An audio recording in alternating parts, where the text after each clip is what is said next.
Recentemente me fizeram uma pergunta durante uma das consultorias, perguntando qual é a diferença entre cloud, quais os benefícios de eu mover para cloud, ao invés de eu ficar simplesmente nesse meu servidor dedicado que quase me atende. Então hoje eu vou falar um pouquinho sobre isso. Eu cheguei aqui, escrevi alguns dos itens que eu conversei com essa pessoa e eu achei interessante compartilhar. E se você tem mais ideias, coloca aqui no comentário que eu vou fazer uma parte 2, onde eu também quero trazer ideias das pessoas, pontos de vista de outras pessoas que têm, sendo a favor do cloud ou não. Então beleza, galera, vamos lá.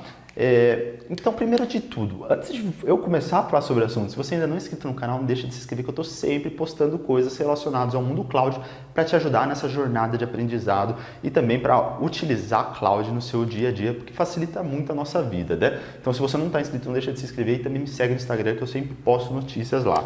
Então, beleza, galera, cloud ou servidor dedicado? Primeiro de tudo, isso é sempre muito variável. Às vezes, se você adicionar um pouquinho de tom de complexidade, é muita coisa para sua infraestrutura. Às vezes, não. Às vezes você precisa disso.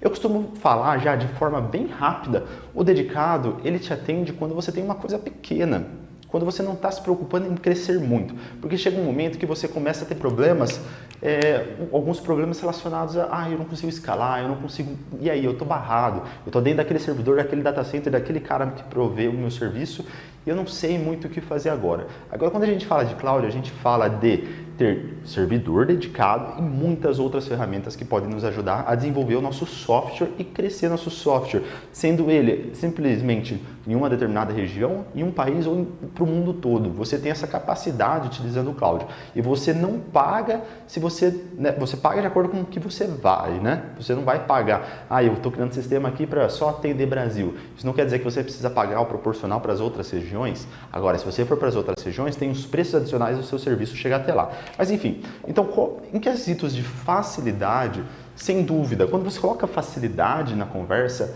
a facilidade é questão de você ter um dedicado. Às vezes você compra um dedicado, você tem um cPanel, por exemplo, você vai lá, coloca o seu servidor, sua aplicação roda e atende os clientes. Então, a facilidade é realmente muito mais rápido você começar num dedicado, onde já tem um profissional, onde ele te ajuda, na verdade, onde ele já preparou o ambiente para receber isso daí. É como se fosse um dedicado com suporte de alguém, um dedicado com gerenciado, como a gente fala de serviços gerenciados na AWS. Então você tem essa facilidade, porém a flexibilidade nem é tanto. Você tem uma caixa fechada, onde você coloca o seu código e ele roda. Você não sabe, muitas vezes, dependendo do plano do dedicado, o que está acontecendo lá dentro do seu servidor. Você não tem acesso à linha de comando daquele servidor, por exemplo. Então, às vezes, ele não é flexível. Já em AWS, em Cloud, a gente começa a ter flexibilidade. A gente tem a capacidade de identificar pequenos erros dentro do nosso código rodando no servidor e melhorar, otimizar o servidor da forma como a gente precisa. Então, a flexibilidade quando você está rodando em cloud é muito maior. Você também tem a visibilidade, como eu falei. Então, com esse cliente que eu dei, por exemplo, eu falei para ele, legal, vamos conversar então. Sua aplicação está lenta, certo? Tá. Você roda no servidor dedicado? Sim. Você roda em tal hospedagem? Tanto faz. Sim, rodo. Qual é o valor que você está pagando? É tanto. E quanto de memória e CPU? Eu acho que eu tenho tanto. E qual que é o seu gigahertz? Eu não sabia nem informar. Eu falei, mas como que está o seu processamento? Se você fala que está lento, mas você identificou que está lento realmente, você configurou algum sistema de monitoração, como que está funcionando isso daí? Ele fala, não, eu tenho lá um cPanel e ponto final. Então, esse é um problema, que você não tem uma visibilidade tão grande, apesar de ser um servidor dedicado, você não sabe exatamente como que está, se ele está numa rede compartilhada, como que é exatamente. Então, você não tem muita visão. Isso aí eu acho que é um benefício grande, um ganho grande quando você vai para a cloud, que você tem a possibilidade de ter uma visibilidade muito maior, seja ela mais genérica, até mesmo mais detalhada, utilizando ferramentas do CloudWatch, coisas que eu mostro bastante nos treinamentos, onde você consegue ver detalhes pequenos dentro de um próprio servidor, né? Desde o processo, memória, swap, enfim, todas essas informações. Quesitos de disponibilidade também. Bom, dependendo do dedicado que você estiver comprando, muitas vezes eles já usam até uma cloud AWS, por exemplo. Isso daí é muito comum, ou alguma outra cloud. Se não, sempre vale a pena você ver quanto que ele garante que o seu servidor vai estar disponível ao longo do ano, quantos % de disponibilidade. Serviços de cloud, como por exemplo a AWS, ela te garante uma porcentagem de disponibilidade muito alta. Isso quer dizer que a probabilidade do seu servidor ficar fora é muito pequena. E começa a ter pontos onde você fala, eu preciso de uma alta disponibilidade do meu servidor. Então quando você está no servidor dedicado, não importa se ele é físico ou não, mas você tem lá, se ele está num rack ou não, mas você tem aqui e esse é o seu servidor dedicado e ele tem o seu IP. O que acontece? Você fala, eu quero uma alta disponibilidade, o que eu faço? Você vai ter que comprar outro dedicado, começar a configurar algumas coisas, talvez isso não seja muito funcional numa rede de dedicado, é muito mais complexo e você não sabe exatamente fisicamente aonde ele está. Dentro da AWS, como eu já falei bastante aqui no canal, você tem a possibilidade, nem só da AWS não, tem outras clouds que fazem isso, então você tem a possibilidade dentro de uma rede ter mais do que um data center. Deve ter um data center A, que é uma zona de disponibilidade A, um data center B, você coloca o seu servidor aqui, você coloca outro servidor aqui, você consegue ter uma ideia de como eles estão cada um, você consegue integrar eles e você consegue fazer o que for necessário. Tem serviços, inclusive, de load balancer que trabalha com esses dois servidores para os seus clientes conectarem através desse serviço e depois ser roteado um para o outro. Isso daí em uma hospedagem de servidor dedicado, muitas vezes você não tem essa informação. Se aquela sua caixinha preta, ela caiu, o seu sistema ficou indisponível. Nesse exemplo que eu dei, essa caixinha caiu, você ainda tem esse sistema. Esse daqui caiu, você ainda tem esse. E tem possibilidade de você gerar automações para ter muito mais servidores. Que aí vem o ponto de escalabilidade. Escalabilidade é a possibilidade de você escalar um seu servidor, sendo ele vertical ou horizontal. Se você não sabe a diferença, dá uma olhada aqui no canal que eu já falei sobre isso. Mas, basicamente, é você aumentar a quantidade de memória e CPU, não necessariamente no mesmo servidor. Num servidor dedicado, igual até mesmo esse daí, ele tinha, não lembro agora, 8 CPU e 16 de memória. Ele falou, me sugeriram um plano maior. Esse plano de eu ter 32 de memória e 8 de CPU. Aí você pensa, beleza, dobrou, né, o recurso, mas na hora de mudar um para o outro, ele vai ter uma indisponibilidade. Porque ele vai ter que aumentar o tipo, e sem falar que vai aumentar o plano, você fala, eu vou querer isso daqui por 3 anos ou 3 meses, enfim, o valor muda de acordo com o tempo. Então você vai ter que ficar nessa. Se você precisar diminuir, vai ter outra indisponibilidade. Então ele fica um pouco mais, você fica um pouco mais preso no plano.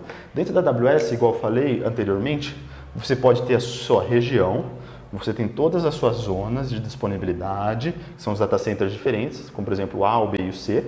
Você coloca um servidor aqui, um aqui, aí você configura algo que se chama auto-scaling, que diz, de acordo com a capacidade desses servidores, se ele está muito cheio, eu quero que você crie mais servidores.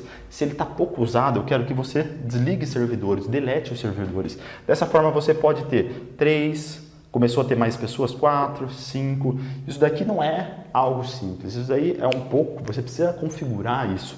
Mas de qualquer forma, qual a probabilidade de você fazer isso no dedicado? Isso daqui é o que você precisa quando você começa a realmente ter uma empresa atendendo muitos usuários, quando você muda o patamar, você fala, bom, agora o negócio é para ficar muito sério mesmo, vou parar de atender poucos clientes, vou começar a expandir meu negócio. Por que você não tem isso daqui? Agora, se você também não configurar isso muito cedo, você vai ficar no dedicado e em algum momento você vai ter que configurar. Então você vai ter um custo muito alto, uma disponibilidade de migrar de um lado para o outro, enfim. Então você tem que começar a se preocupar com esses fatores. Então, preço. Qual que é o melhor? Difícil de falar, depende muito. Eu diria assim, se você está num dedicado e às 6 horas da tarde, por exemplo, você quase chega em 100% do seu recurso. Para isso, vamos supor, você tem um servidor lá, vou chutar um número, 20 de CPU e 100 de memória. Se apenas em um horário do dia, que é das 18 às 19, ele requer 90% desse recurso, mas ao resto do dia ele requer 10 ou 20% do seu recurso, quer dizer que 23 horas do dia você está perdendo dinheiro, porque você está usando só 20% no máximo do que você tem de recurso. Se você está dentro da AWS, você tem a capacidade de configurar um servidorzinho de, por exemplo, 2 CPU e 4 de memória, e você vai pagar só por ele. Isso quer dizer que às 18 às 19, que é onde tem bastante pico, você pode criar mais 50 servidores igual a esse. Aí você vai pagar apenas por 1 hora de cada um desses 50 servidores. Então você começa a ter economia, sem falar que você pode criar spot instance, você pode utilizar soluções serverless, enfim, diversas alternativas aqui. Então, eu começo a ver muito mais benefícios aqui, tá? E sem falar que você não precisa fechar em plano. Se você falar, não, mas minha aplicação não funciona com auto-scaling, porque ela não é uma aplicação stateless, ela é uma aplicação stateful. Então, o que eu sugiro para você, ok, mas ainda assim, você pode ter esse plano por 3 horas, 4 horas, você pode fazer o que você quiser, você pode ter 20 e 100, se você quiser mudar, não precisa avisar ninguém ou pedir para alguém fazer isso, você simplesmente vai lá por você mesmo e faz e ponto final. Em hospedagens, geralmente, você tem que aguardar, às vezes abrir um ticket, abrir um chamado para pedir para aumentar, isso daí às vezes demora algumas horas e às vezes essas horas pode ser muito para o seu negócio, então não vale muito a pena. Disco também, e disco dentro da AWS é algo bem interessante, porque quando você compra um disco, as pessoas só falam, é um SATA, ponto, estou feliz. Ou é um HDD, é um SDD, só olha isso daí. Mas tem muito mais, tem IOPS, tem também o throughput do disco, tem outras informações mais abaixo do nível. E esses provedores geralmente vêm num tipo de disco. Na AWS você tem a capacidade de ter diversos tipos de disco. Tem acho que 6 ou 7 tipos de disco atualmente, dependendo da região que você está. Então você tem discos mais baratos e discos mais caros. E você pode mudar de um para o outro online sem não atrapalhar o seu negócio. Sem falar que você tem soluções, como por exemplo, um bucket, que o preço dele é quase 1/5 de um disco normal e ele armazena imagens, objetos de forma muito fácil. Isso daí você não consegue muito fácil num servidor dedicado. É mais fácil você colocar dentro da AWS, por exemplo, onde você vai ter um link. Imagina, você está dentro da AWS, o seu servidor está aqui, ele está internamente falando com o seu Bucket S3. Agora você fala, mas eu consigo usar o Bucket S3, mas eu uso ele lá do meu data center, do meu dedicado. Então o seu data center ele vai sair daqui, ele vai ter uma conexão que a gente não sabe como que isso daqui é uma conexão pública, aí ele vai chegar no S3. Talvez isso daqui não vale a pena. Enfim, tem que começar a pensar, levar em consideração esses pontos. Hardware. Quando você compra um hardware na AWS, na verdade você não compra um hardware, você compra um tipo, quantidade de CPU e memória. Quando sair uma versão nova, você pode simplesmente alterar a versão sua, sem muita dor de cabeça. Agora, em um servidor dedicado, você compra aquele serviço, você tem ele por um bom tempo. Você precisa atualizar ele, atualizar por mais hertz ou uma versão de tecnologia nova que saiu do processador e assim por diante. Na AWS a gente tem tecnologia de ponta de forma muito fácil. Então, isso daí é um outro grande ganho que eu considero para cloud no geral, principalmente a AWS, tá? Autonomia do seu sistema, você tem uma autonomia de fazer muitas coisas com o seu servidor, coisas que você não tem, às vezes, num dedicado, porque você não tem todo aquele acesso, não sabe onde ele está rodando, como ele está rodando, com o que ele pode integrar, o que ele não pode integrar, então a autonomia é muito maior. Entretanto, quando a gente fala de cloud, você tem a questão de mão de obra e suporte. Você precisa ter uma mão de obra especializada, que seja em cloud, e também você não tem um certo suporte. Vamos supor, aquele outscaling começou a dar algum problema, não dá problema, né? Mas começou a ficar estranho, não está te atendendo em um determinado horário, precisa ter alguém que saiba o que está fazendo para ler e entender e te sugerir e te ajudar. Agora, num dedicado, você simplesmente abre um ticket e fala, meu servidor está estranho em um determinado horário, e eles vão te ajudar de algum jeito, vão te dar, mesmo que seja um suporte padrão, mas eles vão conseguir te ajudar de alguma forma. Então, aqui em cloud, você está vendido. Você tem suporte da própria AWS, se você quiser pagar um enterprise, um business, mas aí começa a ficar caro. Então, a entrada de caixa tem que ser bem grande mesmo, porque o suporte ele começa a ficar um pouco caro. Então, tá bom. E outro detalhe importante é softwares, e-mails e outras coisas que nós vamos ter dentro do servidor. Qual a diferença entre um cloud e um dedicado? No dedicado, muitas vezes, o provedor de hospedagem, ele já te dá ferramentas simples, onde você aperta um botão e ele integra com o serviço de e-mail, ele já cria uma hospedagem de e-mail e assim por diante. Em cloud, você precisa fazer uma configuração. Você tem ferramentas como, por exemplo, o SES, que é um serviço de e-mail da AWS, que é o Send Email Service.